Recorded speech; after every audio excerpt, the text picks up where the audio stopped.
Welcome to Science Fiction 101, the podcast series where we explore the science fiction field from all angles, covering the past, the present, and the future. We're your hosts. I'm Phil. And I'm Colin. And welcome once again. This episode we'll be reviewing Andy Weir's Project Hail Mary. We'll reveal the mystery sound from the last episode, and we're going to try a bit of sci-fi quizzing. We'll start with some follow-ups from last episode. I don't know if you remember, Colin, last time we were talking about things like people who are born on another world and then have to return to Earth, or in fact for them, come to Earth for the first time. So for instance, if somebody grew up on Mars or on the Moon and then they had to come to Earth, they might struggle. And we had a message from Emmanuel who said the issue of being born on a different planet and being physically altered to be better off living there is also addressed in The Gods Themselves by Isaac Asimov, albeit in a different manner, he says. He then goes on to say, in this novel, the Moon has a human colony, and it's said that people who are born there couldn't go to live on Earth because their bodies wouldn't take it, having grown in an environment where you only have 1/6 G. And I think I probably did read The Gods Themselves, but a very long time ago. Do you remember reading it? I have read it within the last several years, and I had forgotten the part about the moon colony. I more remember the part about the aliens. Yes, because that's sort of the bigger thread of the story, isn't it? Those is that the one where the aliens have 3 genders? No, you're right. And then they unify to become one complete being toward the end. Yeah. So, yeah, thanks, Emmanuel, for bringing that one back to our attention. It occurs to me that all of these classic old authors that we keep dredging up, or certainly I keep dredging them up on the podcast, we should probably talk about them in more depth at some point. So we should probably come back to Asimov at some point and have a discussion of him. Mm-hmm. But yeah, thanks for reminding us of The Gods Themselves.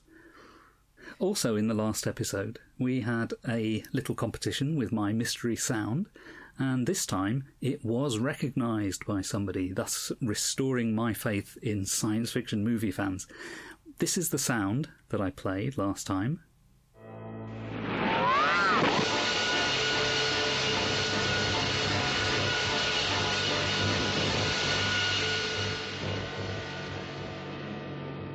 So that was the sound, and congratulations to our friend Seth, who was first in with a guess and was absolutely spot on. He said, that's Gort taking out a tank in The Day the Earth Stood Still, and that's absolutely correct. Gort is the sort of giant robot. Klaatu, the alien from another world's just come out of his flying saucer, has just been shot by a human being. So Gort the robot takes out about 5 rifles and a tank and a howitzer, using his laser beam that comes out of his eye slit. So it's a kind of an iconic moment in science fiction. Now, I'm not going to do a mystery sound this week because we have other mysteries to ponder. Colin, I think you have a quiz for us. I do. This is from a quiz that used to be known as the College Bowl, which is given to American students from ages 10 to 13. And a lot of the questions, several of the questions, have to do with popular culture and science fiction. Uh-huh. And I thought it would be interesting if I asked you those questions and see how you fare. Great. So we're going to compare me to a 10 to 13-year-old. Yeah, it's an updated version of an American television show, Are You Smarter Than a Fifth Grader? Yes, we used to have that as well, but the title was slightly different because we don't have first grade and second grade and all of that. We just talk in terms of years. So, yeah, I do like a good quiz, so fire some questions at me. Okay, so the format the format works like this. There's a main question, and if you answer the main question, then your team gets to take on the 3 follow-up questions. You have no competing teams, and so I'll read you the questions, and we'll see how you do. Okay, very good. Okay. The first one is, Brandon Sanderson wrote the final 3 books of this series, which began with the 1984 novel The Eye of the World. Ooh. No, I am not as smart as a 10-year-old. No, I can't get that one. I'm going to know it as soon as you say it, but no, yes. I don't have it. It's the Wheel of Time series. Ah, And that's really popular in American culture right now because it is being adapted for television. how many in the series, do you know?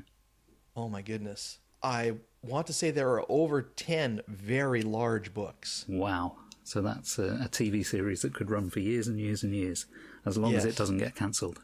Yeah, yes. I think it's a problem with adapting large-scale books and series like that, where if you cancel it early, it's never brought to a satisfying conclusion. Yeah, I find that really frustrating. I think we've talked about this before, but yeah, TV shows that start out needing a conclusion, but then never actually getting to the conclusion. I find that really frustrating. Okay.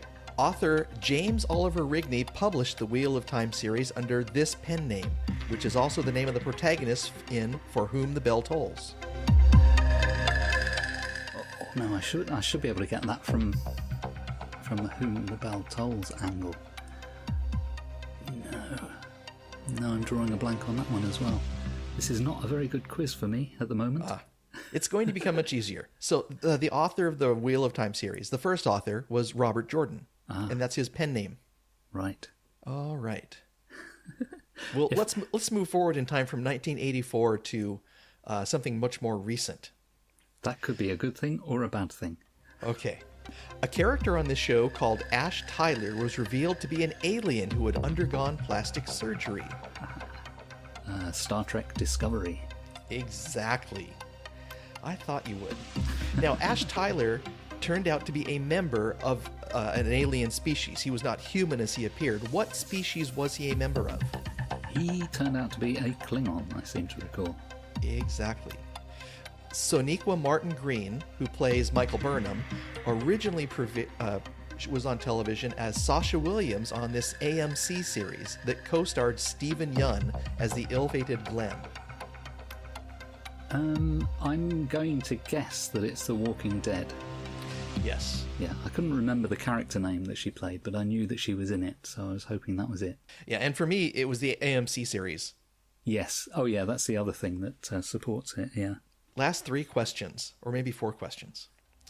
Near the end of this novel, Granger introduces the main character to a group of outcasts who have dedicated their lives to memorizing works of literature. Well, that's Fahrenheit 451, of course. Yes, I thought you might recognize that. I could answer Bradbury questions all day, so if you've got any more of those, throw them at me. I got 2 more for you. Oh, good. This fireman, who wears a black beetle-colored helmet that displays the title number, is the protagonist. And his name is Guy Montag. Excellent. Fahrenheit 451 was written by this man, who took the novel's title from the temperature at which a paper supposedly ignites. Well, now, let me see if I can work that one out. I think that's going to have to be Ray Douglas Bradbury. Yes. See, so you actually did very well. It would be interesting, actually, to see how a group of 10 to 13-year-olds would do on those, because I have a feeling the ones that I had no clue over, they would get, and the ones that I know straight away, they might struggle with. We should post the link to the quiz so people can read through the questions themselves, because they actually post how the kids answered on many of the questions. Oh, really? They also struggled with the Wheel of Time series. They thought it was Aragon. Oh, okay. Oh, I feel better now. Does that make me officially as smart as a 10-year-old? Perhaps smarter. Where did you get the questions from originally? This is from File 770. That's one of our favourite news and information sources on science fiction. But somehow I hadn't seen that quiz. I don't read everything that's on File 770, but I usually dip into it maybe once a week or so. And I usually skim through looking for interesting stuff, but I didn't come across that one. Now, our main business today is for us to review Andy Weir's Project Hail Mary, which both of us have read. Colin, I hear you've read it twice now? I did. I pre-ordered it from our local bookstore, which is Powell's. Yeah. And I read it in 2 sittings when I first got it because I was looking so forward to it, and I happened to get it on a Friday, and I only work half a day on Friday, so I had 7 uninterrupted hours to just sit and read and read and read and read, and I really enjoyed it. But that was several weeks ago, and so to be ready to do this podcast, I reread it this week at a much slower pace. And did you find that it was different the second time around, or did it grip you in the same way? When you reread something, you lose the ability to be surprised because you know what's going to happen. But it allows you to open up your eyes and see other things that you didn't necessarily see on the first pass, to think about the logical flow of the story, to maybe identify a little more deeply with characters in some ways than others. I read it in the ebook edition, and I also listened to the audiobook. And what I sometimes do, sometimes I will switch backwards and forwards between them. Sometimes, though, I like to listen and read at the same time. So that's what I did this time round. Now, when I do that, I confess that I usually speed the audiobook up, because if I'm reading along, if I've got the text in front of me, I kind of feel the need to read at my pace. Otherwise, it sort of drags, the time drags. So I tend to speed the audio playback a little bit. So that's what I did when I was doing this. So it's a bit unfair to the audiobook in a way. However, there are some really nice features of the audiobook. I should say we're going to do spoilers in this discussion. There's no real way of reviewing the book without doing spoilers. So if anyone does not want spoilers, I would say switch off now and come back in about 20 minutes. But one of the things I liked about the audiobook version is that it takes advantage of the audio format. And when we're introduced to the alien character, Rocky, he speaks not in words, but in kind of musical tones. And in the audiobook, they give you those musical tones. So the first few times, maybe the first chapter or two, where Rocky is speaking, we literally are given these musical notes. So it's alien to us, but we know that there is communication taking place. As time goes on and our main character begins to understand the tonal language and the two characters are able to converse, what they do in the audiobook is they have the Rocky character sort of speaking the English words as written in the text, but with a kind of an undercurrent of musical tones playing. So it's a bit like, did you ever hear Sparky's Magic Piano? No. Oh, it's an old recording from decades ago, 1950s, possibly even the 1940s. So old that it was a gramophone record, as we say, phonograph record, as you would say, I suppose. Sure. Yeah. It's a thing that I think a lot of school kids of a certain age would have heard. They would have had it played to them in school. It's a story about a piano that can speak, and it's narrated by a narrator, but it's about this talking piano. So every time the piano speaks, it speaks in these musical tones. So you hear words, but they're electronically modulated onto the tones of the piano. So that's what this reminded me of a little bit. And there's a couple of other little things in the audiobook which make good use of the format, I think. So I really quite enjoyed listening to the audiobook of this. If it's a good reader who has a good voice and knows about pacing and dialect and how to pitch character voices differently so there's differentiation, I love a good audiobook. And I'm very fond of a full cast audiobook. Yes, I'm very fond of those as well. This one is done entirely by a single reader, and I think he does it really well. He really captures there's a kind of almost a sarcastic tone, sometimes commenting on the things that he's telling you. I mean, you see this in the print version of the book as well, but you're particularly conscious of it when you're listening to the audio version. So the character he'll say something, and then he'll say, "It's because I'm American, okay?" So it's very conversational. And I think the reader that they use on the audiobook, whose name unfortunately I can't remember, is extremely good, even though I speeded him up for my own personal listen. And the funny thing is, speeded up, he sounds like Seth MacFarlane, but at normal speed he doesn't. It's very weird. Would you like to perhaps give us a brief plot summary? So the book runs two different threads. It's the same character in both thread. In the first thread, our main character is on Earth as they discover the catastrophe that's about to happen, and to stop it from happening, they're going to launch a mission to another solar system. And in the second thread, our character is in the solar system looking for a way to save the planet Earth. And there's an added ingredient to that, of course, and that is that the thread where he is on the mission, he starts off with amnesia. He comes out of a kind of an induced coma, and he doesn't really know where he is or what he's there for. Or who he is. Or who he is. So there's this kind of instant mystery in that thread of the story. Who is he? Why is he there?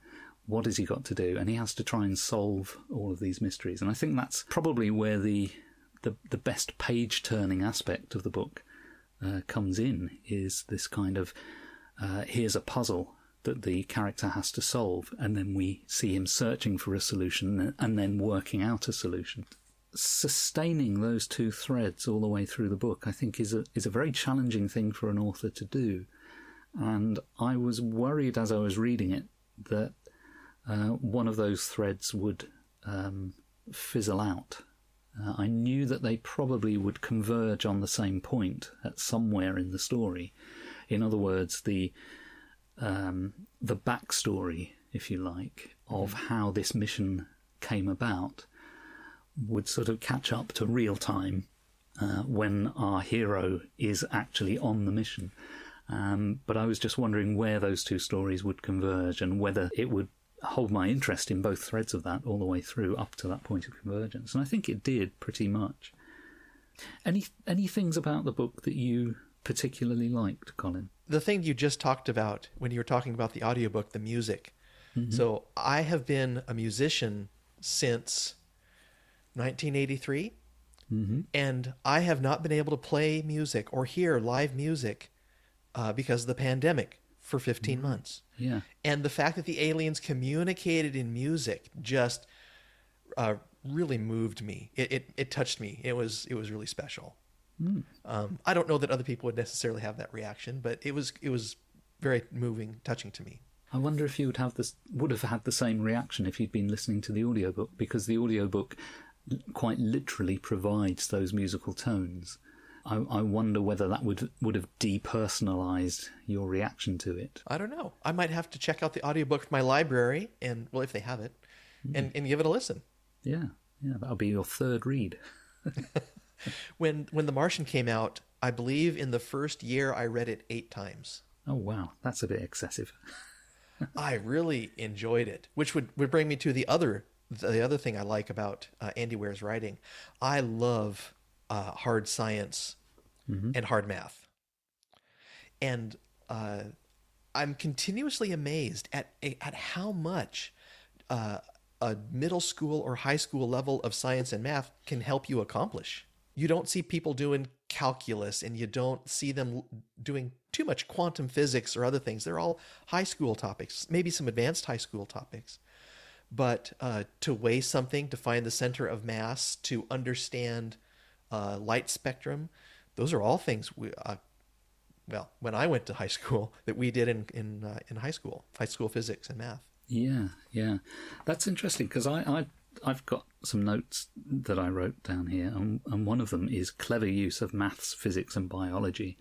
And it really is the same point that you're making, but I wasn't thinking of it so much in terms of what you learn in school, but I was thinking in terms of this being very accessible, in that when he poses these mysteries, which are then solved through the use of maths or physics or biology, the solutions are within the grasp of the reader. He is using sort of common language that I think everyone can understand. Whether everyone is interested in it or not is another matter, but I think he's pitching it at a level which is not going to go over the heads of too many people, and nor is it going to sound as if he's talking down. And I think that's really hard to do. And his sarcastic style, which happens in all of his books, I think keeps the tone of the plot light, even in really troubling situations. Yes. And again, that's part of what makes the audiobook work, and it's certainly part of what makes the film version of The Martian work. And even as I was reading this book, I was imagining what the film version of this is going to be like, because we know there is going to be a film.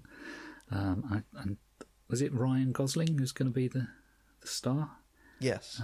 I kind of have this film in my head already, even though it hasn't been made yet, because the book is presented in a particularly clear way. So, this is interesting because we have talked about, Ray Bradburymedia, and we've been doing this podcast for a while now.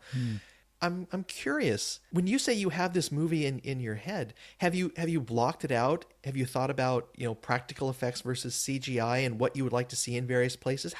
What does that mean? I think I have. I think I've imagined.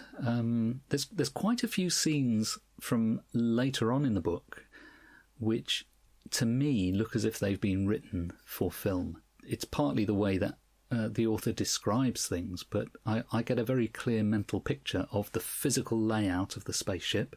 Mm-hmm. There's even a little diagram in the book. I assume this is in the print version as well, but in the ebook there's a little diagram at the beginning to show you what the spaceship looks like, which helps you understand some of the description that comes later. But from the description, you get a very strong sense of direction within the ship, mm-hmm. That certain things are at the top of the ship or at the bottom of the ship. That changes during the story because sometimes the ship is spinning to create artificial gravity. Sometimes it's not. But nevertheless, there is a sense of a top end and a bottom end, and he takes you through the different stages of the ship at least once in introducing it, and then as the story unfolds, there's a necessity for the character to go back down through the levels of the ship. So that reinforces the idea of there being a series of kind of stratified layers to the ship. So it's all very visually presented and very clear in the way that it's presented. And it's as if Andy Weir is consciously describing things that can exist in front of a camera.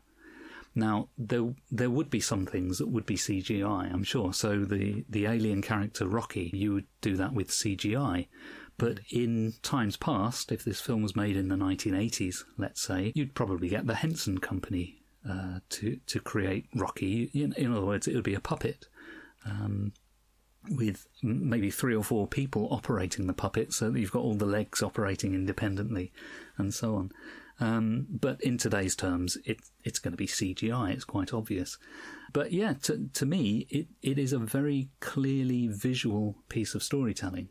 And so, yeah, I can see the film running in my head as I read it. That doesn't always happen. Some authors you'll read, and as a reader, you spend most of your time inside the head of one of the characters, rather than seeing the world that the character is inhabiting. And any time that you're inside the head of a character, you're not quite able to picture it in quite these concrete terms. So some books don't feel like films when you read them, but this so felt like a film to me. The other thing I wonder about for this adaptation is Stephen King is famous for saying the perfect adaptation, the perfect length of a book for adaptation is 120 pages. Yeah. That creates a 2-hour movie. Yeah. And given the number of adaptations, I think he has a fairly good idea for his books, especially what to talk about. Yeah. This book is 470 pages long. It makes me wonder what scenes will go in and have to stay in, and what scenes will come out, and what it will do to the overall story. Yes, I thought about that as well. And, well, if I were adapting it, I think I know which scenes I would cut. Probably the second half of the book has a series of, let's say, things that go wrong that have to be fixed. And I think if you were making a film, probably what you would do is you would cut down the number of things that go wrong and just choose maybe the most exciting of those. Maybe have 1 or 2 of them rather than the whole series of them that there seems to be. So that would lead to a simplification of the science fiction element of it, no doubt. But I think that's the kind of thing you do in a film. But also some things will play out a lot faster in a film. So something that takes 2 or 3 pages to describe on the page could flash by, like in a very fast montage of shots. So you can't always get a direct one-to-one correspondence. No. It'll be interesting to see how it comes out. It'll also be interesting to see how long it takes for it to come out, because films notoriously take a long time to develop. I heard an interview with him recently where I can't remember how long ago it was, but he said that it was certainly more than a year ago that he finished the book. I think it was probably more like 2 years, because obviously publishing takes quite a long time as well. Something I thought was pretty good in the book was the representation of things that are truly alien. So I'm thinking partly of the alien species, which is represented by this character called Rocky, who is described variously as being a bit like a spider. Some of the descriptions make him sound a bit like a crab, because he has a hard carapace and he has multiple limbs. And the way the character communicates through these musical tones, the fact that this species cannot see, so they sense the world in a different way to the way that we do it. All of those things build quite a complex portrayal of something that is truly alien, and I really like that aspect of it. The film centres on this strange idea of sort of simplified life that somehow needs to... tell me if I get this wrong, Colin, but the life comes from elsewhere. It goes into a star. It looks for a nearby planet that has carbon dioxide, and then it kind of leaps backwards and forwards between the star and the planet as it completes its life cycle. And as it's doing that, that's why it's going to cause our sun to dim, and then that's going to threaten all life on Earth. So there's a very complex life cycle that's being described there, which is a combination of physics and alien biology, but it's also a biology which is similar to our own, because there is this notion of panspermia that's invoked in the book, which is that maybe, just maybe, our life on Earth came from somewhere else originally. So I quite like the alienness of all of that. Did you enjoy that aspect as well? I did. To think that there could be life that learned how to withstand the heat of the sun and absorb energy, and then would use a secondary planet for reproduction, because there's really none of the chemicals you would need to reproduce life on the sun. Was fantastic. And to talk about a metaphor for climate change and how multiple governments that don't always agree with one another can set things aside in order to deal with a truly important issue, like global ending climate change in the next 30 years unless we figure out a way to fix this. Yeah, it's that classic threat from outside which causes unity on Earth. We've seen this in science fiction before, haven't we? Sometimes it's an alien invasion that causes all of Earth to unite against the alien invader. In this case, it's, as you say, a global threat, which doesn't appear to be a conscious threat. There's no indication that these life forms are doing this deliberately. It's just we're kind of caught in the crossfire of what these creatures do naturally as part of their life cycle. Yeah, because they're going to block approximately 30% of the total output of the sun, the Goldilocks region of our solar system changes and we won't be in it any longer. Now, were there any things about the book that you didn't like? There's a final reveal. Mm-hmm. And to me, it kind of changes the entire bend of the story. Most books are written with a clear protagonist. He's the hero.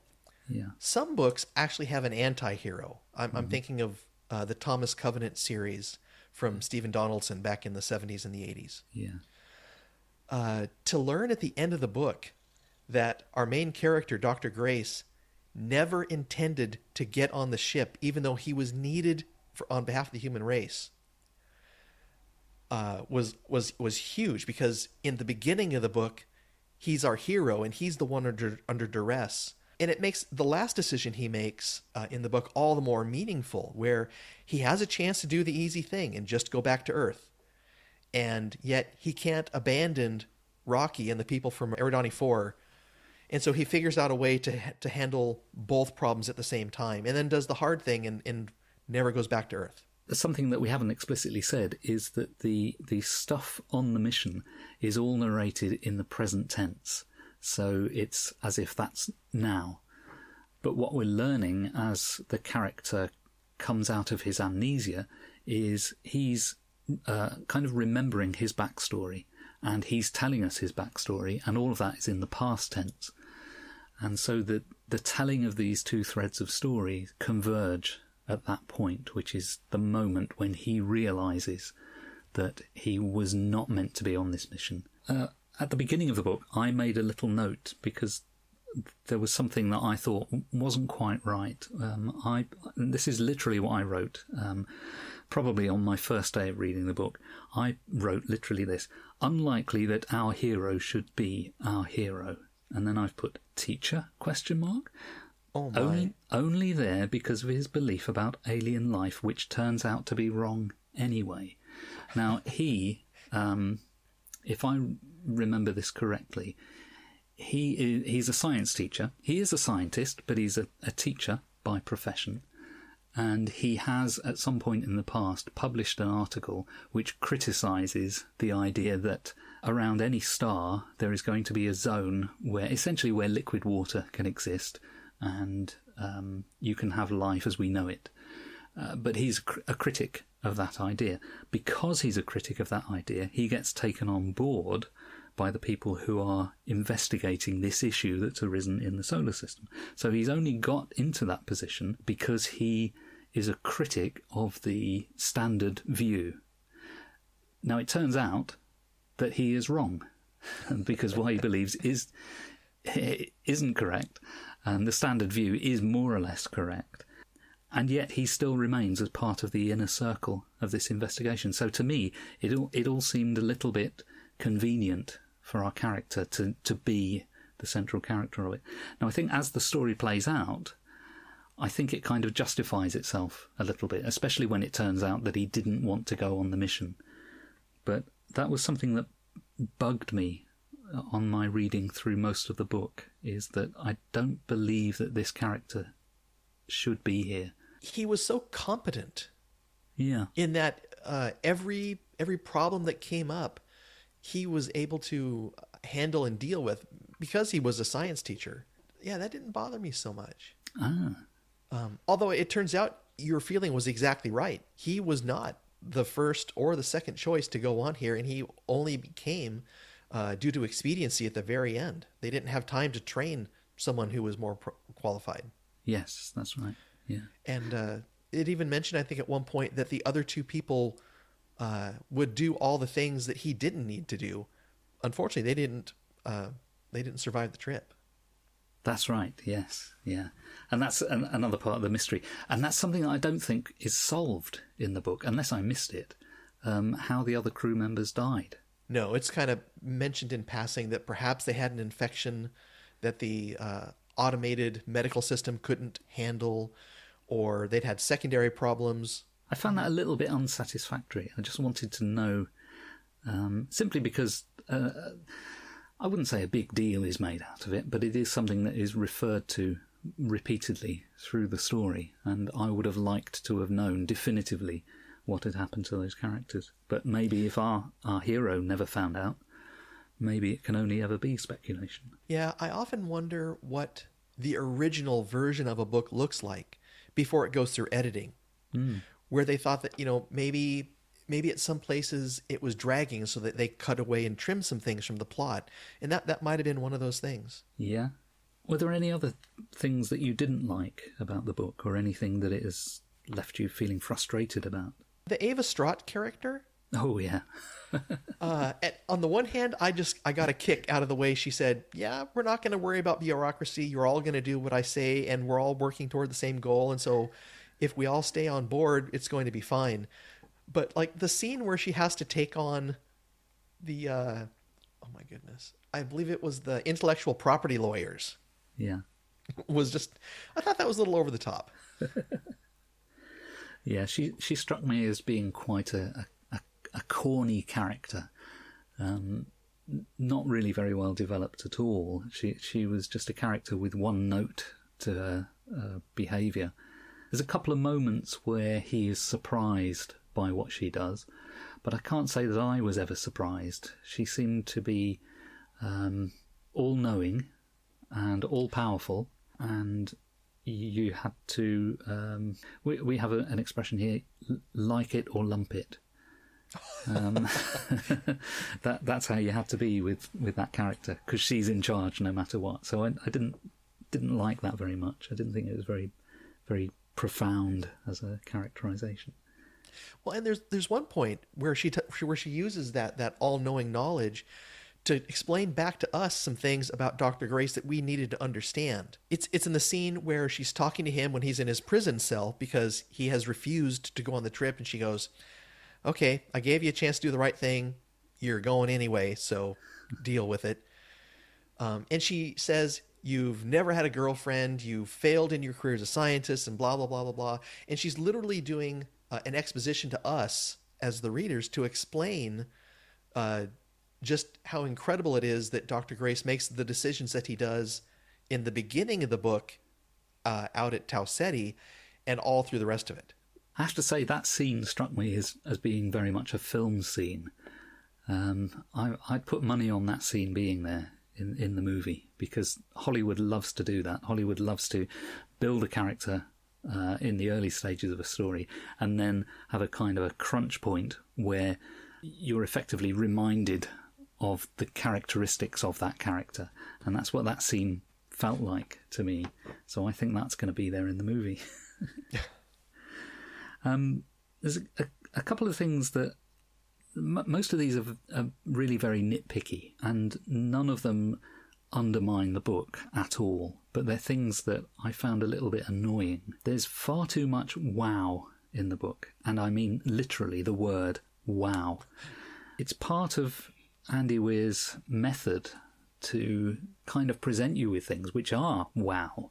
So, a totally alien species, and you're supposed to have this sense of wonder when that's presented to you. But in nearly every case where something comes up like that, the character, the narrator, says, wow. And it gets really quite annoying after a while. I think if he had gone through and deleted 50% of all the wows in the book, the scenes would still have the wow element to them, but they wouldn't have to have that literal wow. I just found that quite annoying. And there was another thing which I thought was really quite cheap and felt a bit almost as if the author had gone through the book in the final draft and consciously dropped in this particular reaction several times, and that's what I'm calling crocodile tears. And that's every time our hero is reminded that his fellow crew members have died, he sheds a tear. And then a few more chapters on, something happens and it reminds him that the crew members are dead, and he sheds a tear again. And this happens so many times, and it's described in almost the same terms every time, that it just feels false. So I don't think Mr. Weir is particularly good at describing grief, quite frankly. I would have preferred him to have done it maybe in a different way each time, or give us some sense of progression of that grief. I did read a review of the book by Mary Robinette Cole in the Washington Post. Right. And as she's one of my favorite authors, I put a lot of weight into what she writes. Yeah. She points out a couple of things that were problems with the book, dealing with what she calls refrigerator logic. Uh-huh. And refrigerator logic is you're working on something and you read something and you get up and you go to the refrigerator and there's this, but wait a minute, what about thing that you think about when you pull out of the book and reflect back on it. And she points out that, for a space mission, particularly one where NASA's involved, there are no checklists. Yes. Because astronauts live and die by checklists, literally live and die by checklists. Yes. And that's exemplified in particular about when the ship is going to go into 0G, when it stops thrusting, when it reaches Tau Ceti. He has 6 days to prepare for it being 0G, but he doesn't buckle himself into a chair. Stuff floats all around the laboratory. On the one hand, I think I agree with her for that particular episode. On the other hand, I think it reflects on how ill-prepared he was to take on this task, because he wasn't in regular astronaut training, although he did get a ton of zero-G training in the neutral buoyancy lab, which is a whole separate issue that comes up. But you're right, because at that point in the story, I don't think we know that he was on the mission as a last-minute replacement, and I don't think he remembered that. No. So from the logic of the story, that what you've just said would be a valid defence, I think, of that particular criticism. However, there's more than that one example of things not being quite as realistic as a real spaceflight would be. When our hero comes out of the coma and he's trying to figure out who he is and where he is, you'd think there might be something lying around that would give him instructions, something like a checklist, a set of mission instructions that he could consult, but there doesn't seem to be. He's surrounded by computers which later on in the story turn out to contain almost the entire knowledge of the whole of the human species. Mm-hmm. And yet he doesn't seem to be able to just type something in and find out who am I, and where am I going. So it wants to have its cake and eat it, I think, and that's not, to me, that wasn't very satisfactory. That whole process we go through with Dr. Grace of learning who he is and where he is would have been destroyed by a checklist at that point. Yes, absolutely. And that's where the logic demanded by the mystery aspect of the story collides with the logic of what a spaceflight would really be. So I think that's one of the big challenges for science fiction. And if you can get it right, fantastic. But if you don't get it quite right, it's going to annoy a few people. And it did annoy me, not all the way through, and it didn't ruin the book for me. So I wouldn't want to give the impression that the whole thing is undermined by any of this. But there are a few little niggles in the way all of this worked. There's also the bit at the end where our hero starts heading back towards Earth, and Rocky is heading off towards his planet. And our hero realises that Rocky must be in trouble, so he turns the ship around and he starts trying to find Rocky and Rocky's ship. And it made me wonder, why does he not just radio Rocky? Why does he not just send some kind of signal? Now, okay, they're a long way from each other. It may be difficult to signal, but he doesn't even try.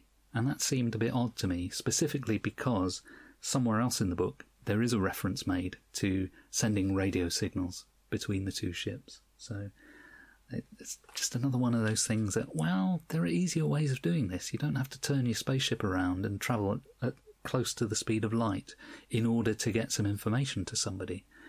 Yeah, well, and I was thinking, they're at extrasolar distances from one another, which means that the radio transit time is quite long. He talked about being a light minute.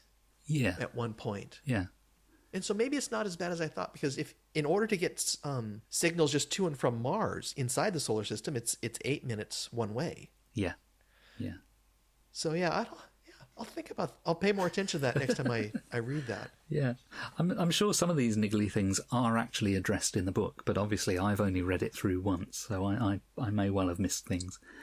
But I mean, there are quite a few things that I really did like in the book.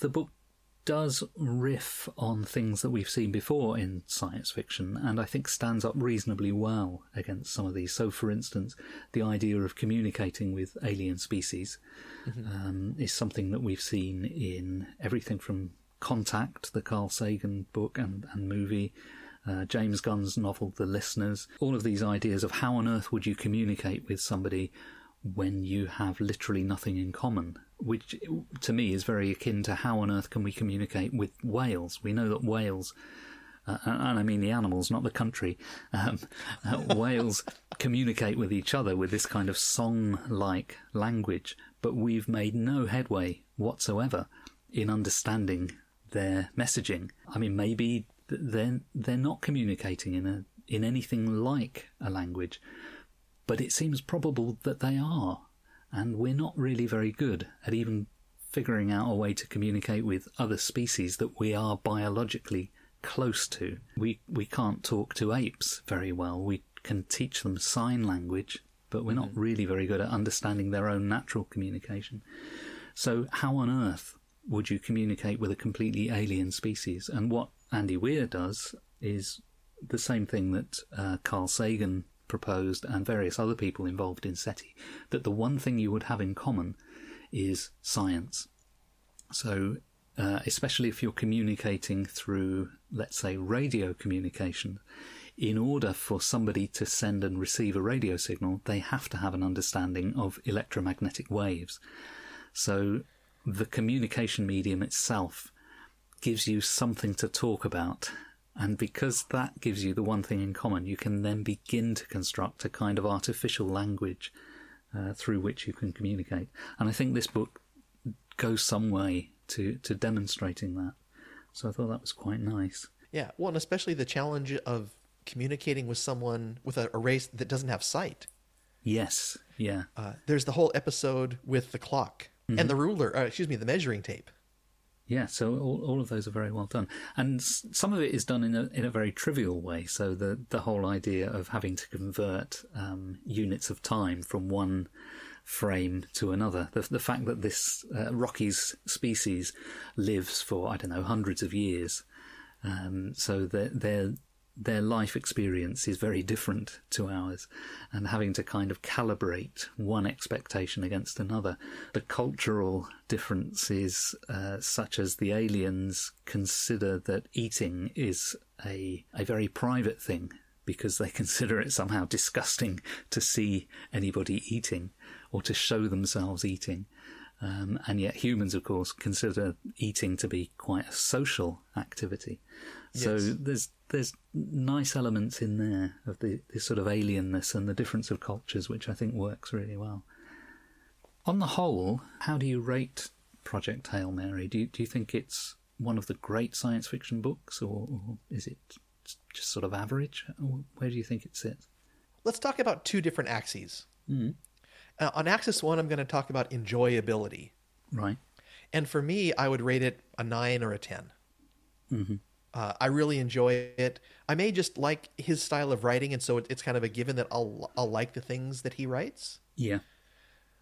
But I also think in a little more abstract sense, it's just really enjoyable. Yeah. My friend Seth would tell you that it's probably very enjoyable the first time you read it, but in the second time, all the niggly details that are required to understand what's happening at the science, those bog him down, and so he doesn't enjoy a reread quite as much as I do. Right. Yeah. As far as like quality of science fiction, if it's going to be like one of the great books that our great grandchildren will be podcasting about in 80 years, I don't know. I don't think it's pulp.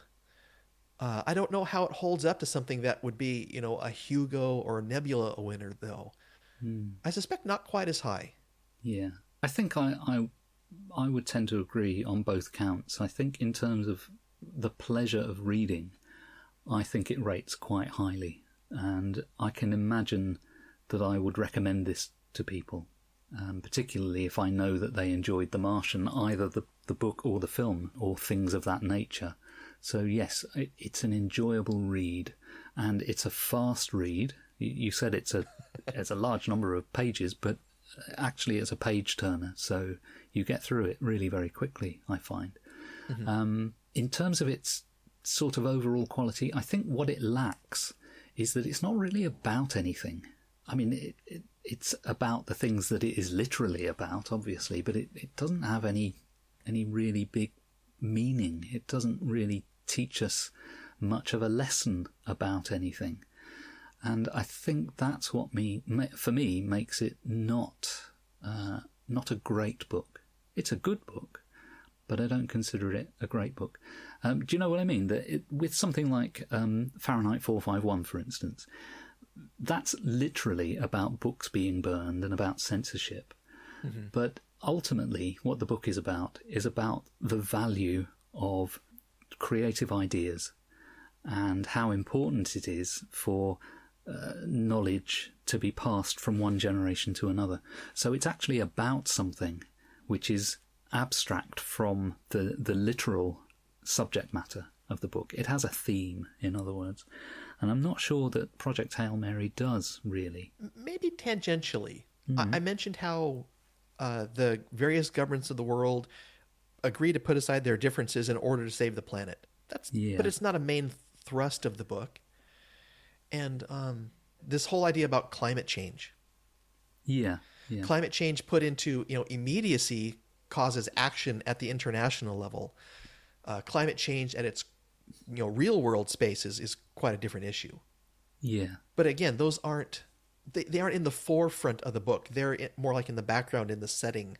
That's right. And crucially, they're not returned to at the end of the book.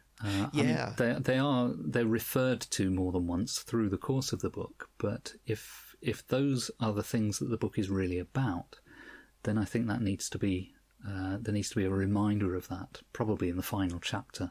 So that to me is where the weakness is. So I would say the first half of the book is a very good book. And I think the second half of the book is probably just a good book. And overall, it doesn't amount to a great book, unfortunately. I did like the very final chapter, though. I really liked that. And even though I said we do spoilers, I wouldn't want to spoil that final chapter. I would like every reader to discover that for themselves, because I think it's a really sweet ending to the story. It's kind of a postscript, really, to the main story. So I think it's missing something. But nevertheless, I'd recommend it to anybody who likes a nice, brisk read. Oh, yeah, for sure. When we decided that we were going to review Project Hail Mary, I posted it on Facebook and encouraged people to read along with us. And one of our followers, Daniel, very kindly gave us his assessment of the book. So I'd like to read that to you now. He wrote, "From the beginning, it drew me in with that old sense of wonder of the golden age of science fiction. About halfway, more or less when Grace meets Rocky the alien, it bogged down into an engineer's fix-it manual. Paragraphs and paragraphs like this." And then I'm pretty sure this is copied and pasted from the book, because I remember this scene. So this will give everyone a taste of typical Andy Weir description. "I hold the handle with a towel because it's so hot. I wheel it over to the lab table, settle into the chair, and get ready for the methodical refueling process. I get the plastic syringe at the ready. With it, I can squirt 100 millilitres of astrophage into that 6 millilitre hole per shot. That's about 600 grams. All told, I have to do it about 200 times per beetle." And that is absolutely typical Andy Weir. It's giving you the numbers, it's giving you the exact method, and it gets a bit repetitive. Daniel goes on to say, on and on like that. Reading this just became boring and tedious. There were moments of tension and danger, but overall, I found myself skimming the last chapters to get it over with. I'm not against science or engineering in my science fiction. For me, Hal Clement is the gold standard there. But Project Hail Mary gets too bogged down in the minutiae of fixing things when they break, for my tastes. It's a clever story with interesting ideas. I seem to like more the episodes of Dr. Grace's tribulations on the ground preparing for the mission, and overall I would rate it a 7 out of 10. So I have a lot of sympathy for what Daniel says there. So thank you, Daniel, for posting that. And if any other listeners have any comments on the book, or if you think we've got it totally wrong, and maybe there are things in Project Hail Mary that we haven't appreciated, let us know. You can contact us on Facebook. You can go to our website 101sf.blogspot.com and leave us a comment on there. Just to round off the show, Colin, shall we do our regular run-through of past, present and future? Yes. So I've got one for the past, in a way, although it's also the present. And that is that 2021 is the centenary or centennial year of the Polish author Stanislaw Lem, the author of Solaris. Do you know Solaris? Yeah. Now, last year, 2020, was the centenary of Ray Bradbury and also Isaac Asimov. So we're sort of living through an era now where we're getting a whole series of these centenaries of famous authors. In fact, a couple of years before that, it was the centenary of Arthur C. Clarke. So all of these classic Golden Age writers. Now, I don't know if Lem should really be classed as a Golden Age writer, because he was obviously separate from the American tradition and the magazine tradition, and he was simply a novelist in Poland who gained an international reputation. Anyway, he's a very good writer, and I've read Solaris a couple of times. I last looked at Solaris, I can't remember how long ago, a couple of years ago, when a new translation appeared, because Solaris was written in Polish, and for many years the only translation available in English was one that had been translated from the French. So the English edition was a double translation. And a couple of years ago, somebody went back to the original Polish text and retranslated it directly into English. And it's a clearer book. It's a bit like, when you make a photocopy of a photocopy of a photocopy and the image starts to degrade very quickly. I think something similar happens with translation. Anyway, so it's 100 years since the birth of Stanislav Lem. So this year, I think we all should read some of his books. Yeah. You got anything from the past that you would like to talk about? Yes. A long time ago, I picked up in a used bookstore a book called Rogue Bolo by Keith Laumer. It's military science fiction. It was my introduction to that genre of science fiction. I really enjoyed it because it talks about issues of loyalty and honor and integrity and sacrifice, some of the positive aspects of military science fiction. And recently I picked up an ebook of the very, very first Bolo book and read it for the first time 2 weeks ago. It's Bolo, Annals of the Dinochrome Brigade from 1976. Wow. And does it hold up? Parts of it do and don't. One of the episodes is actually from another series of stories that he wrote about an international ambassador who's kind of like the James Bond of space. Yeah. That one didn't quite hold up quite as well, but the Bolo Annals do for me. Very good. We'll put links to these things that we're talking about on our blog, so if you want to follow up on any of the recommendations that we're making today, you can do that from 101sf.blogspot.com. As for the present, Colin, do you have anything for the present? I have been reading a lot. So I read Project Hail Mary twice. Yeah. I read the third and fourth novels in Martha Wells' Murderbot series. Right. Yeah. I've been following Love, Death and Robots Volume 2, the anthology series. I haven't seen that yet.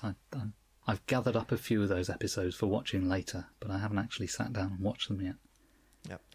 And the last thing from the list of things that I've read that is recent science fiction is Riot Baby by Tochi Onyebuchi. And how is that? It's high concept science fiction. Mm-hmm.